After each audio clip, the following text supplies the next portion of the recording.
Deep inside our brains are instincts that have evolved over hundreds of thousands of years. Instincts that help us stay safe in a dangerous world. Keen eyesight that's able to detect subtle changes in color or movement. A quick brain that can calculate distance, direction, and speed. And great hearing, which can quickly pick up the sound of danger. But we now live in a highly technological world in which we're protected from most natural dangers, and we're threatened by many new ones, against which we have fewer natural defenses. We work in a very complex industry, in extremely challenging environments, and although we design our facilities to be as safe as possible, they still contain serious threats.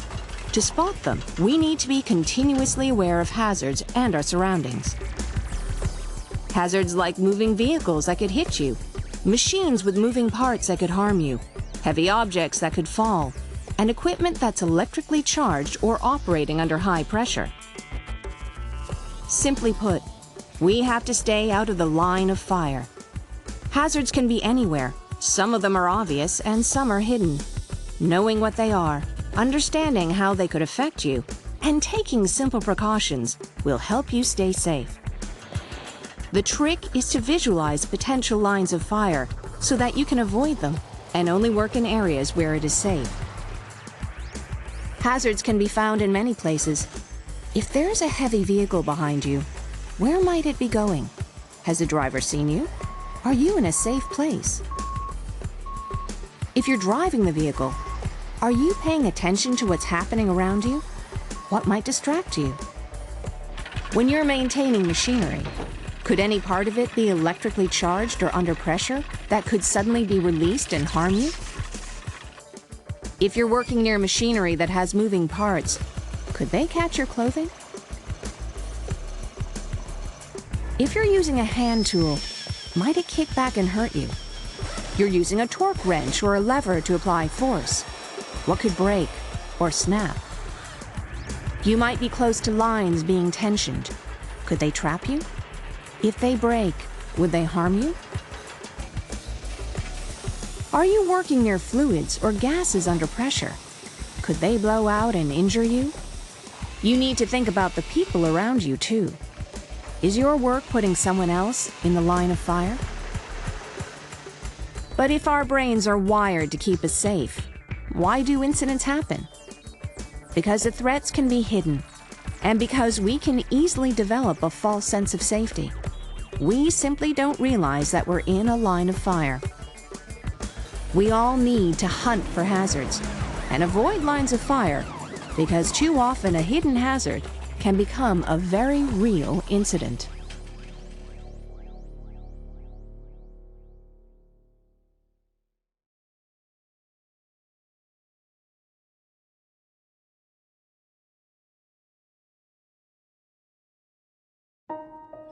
Dangers appear, incidents happen, sometimes suddenly, and they change people's lives, often tragically. Tools and machinery have their uses, but they can also be potential hazards, so you always need to be alert. Everything from coils of wire to springs, pulleys, and gas cylinders could put you in the line of fire. And incidents do happen right across the industry. Over the last few years, workers have suffered fatal injuries when they unknowingly were in the line of fire. For instance, one was working on a busy site when he was knocked down and killed by a reversing truck. The truck's automatic reversing alarm wasn't working, and he didn't hear it approaching. Another person was fatally injured by the revolving counterweight of a mobile crane. High pressure can also put you in the line of fire, and it can be found in unexpected places. In this instance, a worker opened a heavy door that was unexpectedly under high pressure. It was thrown open and fatally injured him. It can happen on any site or installation. Another worker was busy in a trench when a large pipe became dislodged and rolled down into the trench and killed him.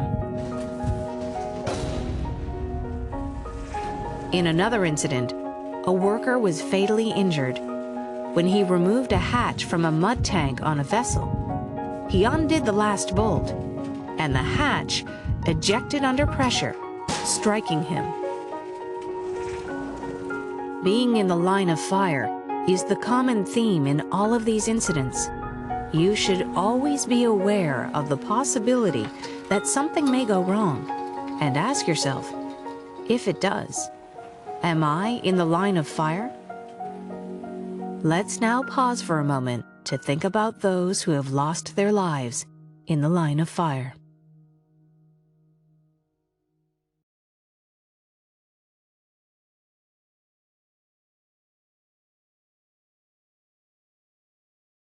In part 2, we heard about how people were fatally injured when they found themselves in the line of fire. So how can you and your team stay safe? There are 3 groups of barriers that are crucial to protecting us from line of fire incidents.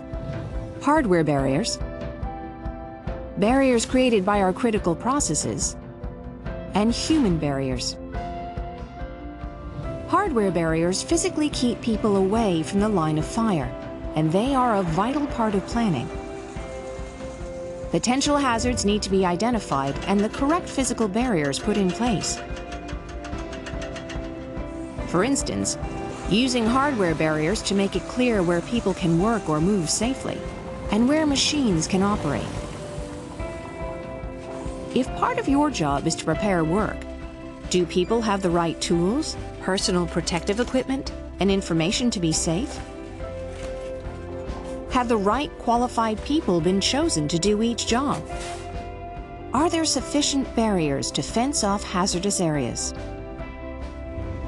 The critical processes are also important for keeping people out of the line of fire.